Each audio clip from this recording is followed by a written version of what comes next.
Tu t'es déjà demandé pourquoi, lorsque tu commences un paquet de chips, ne peut pas t'empêcher de le défoncer jusqu'à qu'il ne reste plus rien au fond de ce dernier. Pourquoi certains aliments nous donnent toujours envie d'y revenir encore et encore. Tu sais, les fameux granolas, tu ne pourras pas en manger qu'un seul. Et bien d'où ça vient? Salut à tous, c'est Rémi. Alors aujourd'hui, on plonge dans l'univers des aliments ultra transformés.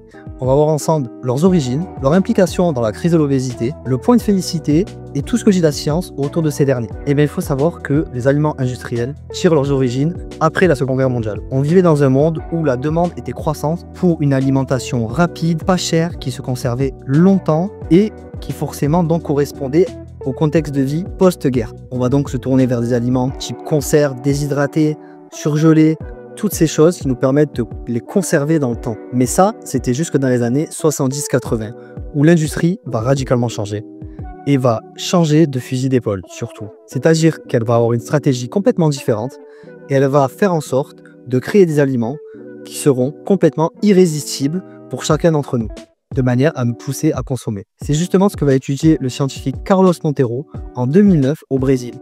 Il se rend compte que dans nos habitudes d'achat alimentaire, on achète de moins en moins d'huile, de sucre, de ce type de produits, alors que pourtant le taux de personnes en surpoids ne fait qu'augmenter. Et bien c'est simple, les industriels ont trouvé le moyen d'introduire dans notre alimentation quotidienne ce type d'aliments, mais de manière cachée. Et c'est comme ça que sont venus au monde des aliments de type ultra transformés. Ces produits qui vont dominer l'alimentation moderne. Des aliments riches en graisse, en sucre, en sel, en additifs. Déjà, comment est-ce qu'on définit un aliment ultra transformé? Eh bien, c'est un aliment qui va être créé à partir d'aliments initialement ultra modifiés, comme par exemple le sirop de glucose, l'amidon, également qui va inclure des additifs, des colorants, des arômes. Bref, des mélanges qui seraient impossibles à faire chez vous lorsque vous cuisinez. Vous les connaissez tous, on retrouvera par exemple les céréales, les sodas, certains yaourts, certaines barres chocolatées. Ce sont des aliments qui sont conçus pour satisfaire au mieux nos papilles à l'aide de produits comme le sucre, le sel, le gras. Ce sont aussi des aliments qui vont complètement perturber notre système de satiété puisque ce sont des aliments qui vont être très faciles et très rapides à manger. Des aliments qui n'ont pas besoin d'avoir une mastication prolongée. Donc ça va complètement dérégler notre sensation de faim. Donc tu sais, on consomme beaucoup de ces aliments qui finalement provoquent chez bien d'entre nous de la culpabilité. Et si je te disais que tout ça était prévu dès le départ? Et c'est comme ça qu'on va parler du point de félicité, le bliss point en anglais. En fait, c'est le point qui représente le mélange parfait entre tout ce qu'on a cité précédemment, le sucre, le sel, le gras, qui va représenter le moment où on ne pourra pas résister à un aliment. C'est le mélange parfait de tous ces ingrédients qui fait qu'il va devenir irrésistible à nos papilles et que l'on va revenir dessus encore et encore. Que l'on va terminer un paquet en moins de 5 minutes. Un paquet de gâteaux, de biscuits, de chips, un pot de glace Ben & Jerry's. Et bien tous ces aliments ont été pensés scientifiquement pour qu'on ne puisse pas y résister. Grâce au point de félicité. Il a été découvert dans les années 70 et l'atteinte de ce point va être similaire à une drogue douce. C'est-à-dire que plus on va en consommer, plus on va en demander.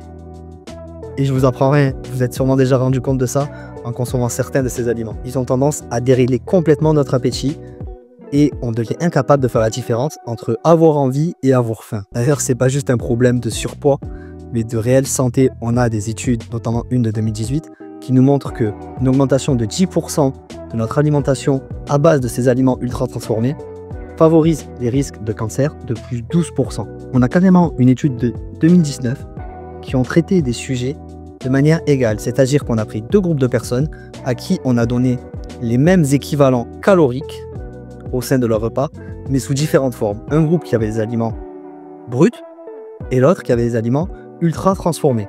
On leur composait leur repas, mais avec toujours le même nombre de calories. Donc vous savez, le fameux 1 calorie est égal à 1 calorie. Oui, mais non. 1 calorie d'un aliment brut n'est pas 1 calorie d'un aliment transformé. Et pourquoi? Et bien tout simplement, puisqu'au sein de cette étude, on s'est rendu compte que les personnes qui avaient mangé des aliments bruts avaient consommé moins de calories que ceux qui avaient mangé des aliments ultra transformés. Puisqu'en effet, le repas qui était composé initialement disposait de calories identiques à ceux du premier groupe, Mais comme on leur laissait manger ce qu'ils voulaient en plus, eh bien, les personnes qui ont eu une alimentation basée sur des aliments industriels ont eu des fringales plus importantes et des envies de manger en plus grosse quantité. On s'est rendu compte qu'ils prenaient jusqu'à 500 grammes à 1 kg en plus par semaine par rapport à l'autre groupe. Donc non, encore une fois, chaque calorie ne se vale pas. Et on en a la preuve. Certes, ça représente la même quantité énergétique, mais des calories provenant d'aliments bruts ne vaudront jamais, en termes d'impact sur votre santé, sur votre corps et même sur votre psychologie, des calories venant d'aliments ultra transformés. Et tout simplement de base, parce que ça ne provoquera pas le même effet de satiété. Comme on le dit depuis le début, ces aliments vous donneront encore et toujours faim. Et donc vous pousseront à consommer toujours plus et être en surplus calorique. En fait, ces aliments vont dérégler vos hormones de la satiété. Donc la leptine, on en a déjà parlé dans une de mes vidéos. Je vous l'afficherai à l'écran pour ceux que ça intéresse et qui veulent plus de détails à propos de son fonctionnement. Mais ça va également favoriser l'inflammation chronique de votre microbiote et de votre intestin, en plus de potentiellement développer des maladies comme le diabète par exemple. Alors vous allez me dire, comment on reprend le contrôle? On n'y peut rien. C'est carrément scientifique, tout a été fait pour nous piéger. C'est vrai, c'est pas facile et ça va demander quelques ajustements et une certaine logistique. Alors attention, je ne dis pas de tout bannir et tout jeter du jour au lendemain. C'est quasiment impossible, on le sait bien. Mais il faut quand même essayer de reprendre le contrôle avec une alimentation plus équilibrée. Et la première étape déjà, c'est d'en prendre conscience à travers cette vidéo. Quand on prend conscience du piège, il est plus facile d'y résister. Premièrement, pour essayer de lutter contre ça, essaye de cuisiner plus souvent. En cuisinant toi-même, tu évites d'avoir des surprises dans ton alimentation. Ensuite, ne fonce pas dans l'inconnu. Quand tu achètes des aliments, n'hésite pas à lire les étiquettes au dos. Ça prend très peu de temps et tu seras très vite fixé sur le type d'aliment que tu as entre les mains. Et crois-moi, pour certains d'entre eux, quand tu verras la liste d'ingrédients, tu voudras toi-même le reposer à sa place. Je sais que certains d'entre nous n'ont pas le temps, c'est pas toujours facile, ont des boulots prenants, mais c'est pour ça que je vous dis de pas forcément tout supprimer, mais d'essayer de limiter les choses, de préparer vos repas en avance quand vous avez un peu plus de temps pour le reste de la semaine par exemple, pour éviter de vous jeter sur des repas tout faits du type Sodebo, pasta box, il n'y a rien de pire. Regardez la liste des composants, il n'y a rien de pire que ce genre de choses. Et en plus, non seulement ça cale pas, mais soyons honnêtes, c'est même pas fou en termes de goût quand on y pense. Il y a beaucoup mieux à faire, surtout si vous cuisinez vous-même. Et enfin, ne vous laissez pas piéger par le marketing. Sans sucre ajouté ne veut pas dire bon pour la santé. 0% de matière grasse ne veut pas dire sans sucre, ou encore une fois bon pour la santé, ou ne fait pas grossir. Protéiné ne veut pas dire non plus bon pour la santé. Faites attention. Je pense notamment à de nombreuses marques, vous voyez très bien lesquelles je parle. Par exemple, les iPro. Alors attention, j'en vends aussi, c'est très pratique, c'est très bon, mais ne croyez pas, lorsque vous mangez ce type de yaourt, que c'est une bonne chose et que vous pouvez baser la majorité ou l'entièreté de votre alimentation sur ce type de produit. De temps en temps, ça peut toujours aider, dépanner, faire plaisir. Mais restez sur la règle du 80-20. Un bon équilibre. Une majorité d'aliments bruts et quelques aliments en effet transformés pour le plaisir, pour le côté pratique. Ne pas passer du tout au tout, évidemment. L'important, encore une fois, ici, c'est l'équilibre. Voilà. Maintenant, tu sais que ce type d'aliments ont été pensés pour hacker ton cerveau. Tu es scientifiquement piégé dans ce type d'aliments.